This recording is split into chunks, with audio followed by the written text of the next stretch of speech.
সময় তোমার শত্রু না, বরঞ্চ তোমার পরীক্ষক। তুমি কিভাবে ব্যবহার করছো সেই অনুযায়ী তোমাকে ফল দেবে।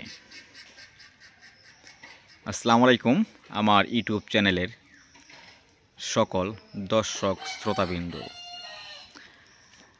আজকে আমার সময়ের মূল্য নিয়ে দ্বিতীয় পার্ট।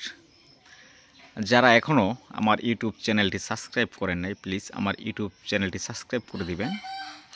লাইক, কমেন্টস, শেয়ার করতে ভুলবেন না। আপনাদের মূল্যবান মতামত অবশ্যই জানাবেন। আমার আজকের আলোচনা সময় নষ্ট মানে জীবন নষ্ট এর দ্বিতীয় পার্ট। আমার ভিডিওগুলো পেতে চোখ রাখুন আমার চ্যানেলে প্রতিদিন সন্ধ্যে 6টায়।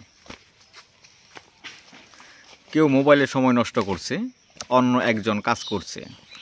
প্রতিদিন 24 ঘন্টা আমাদের সবার জন্য সমান,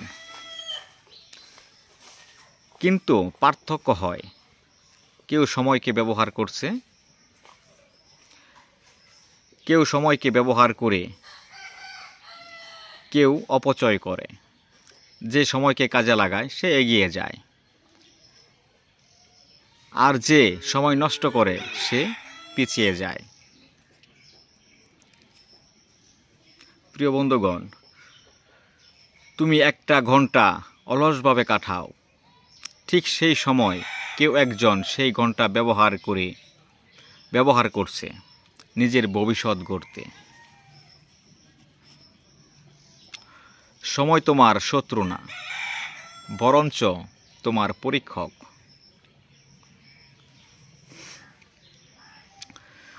তুমি কিভাবে ব্যবহার করছো সেই অনুযায়ী তোমাকে ফল দেয়। শেষে মনে রেখো, তুমি সময় নষ্ট করছো না, তুমি তোমার জীবনটাই হারাচ্ছ। সময় নষ্ট করা মানে তার জীবন নষ্ট করা। সময়কে অবহেলা করা মানে তার সাফল্যতাকে অবহেলা করা, পিছিয়ে নিয়ে যাওয়া। সফল ব্যক্তিরা সময়কে প্রাধান্য দিয়েছে বলেই সে আজ সফল ব্যক্তি।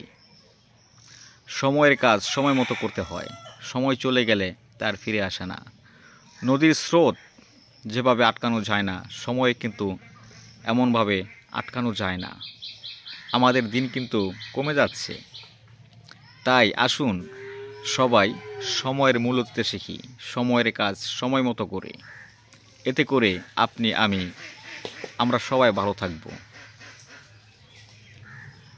সবাই ভালো থাকবেন, সুখে শান্তিতে থাকবেন এবং সাবধানে থাকবেন। আর হ্যাঁ, আমার চ্যানেলটি সাবস্ক্রাইব করতে ভুলবেন না।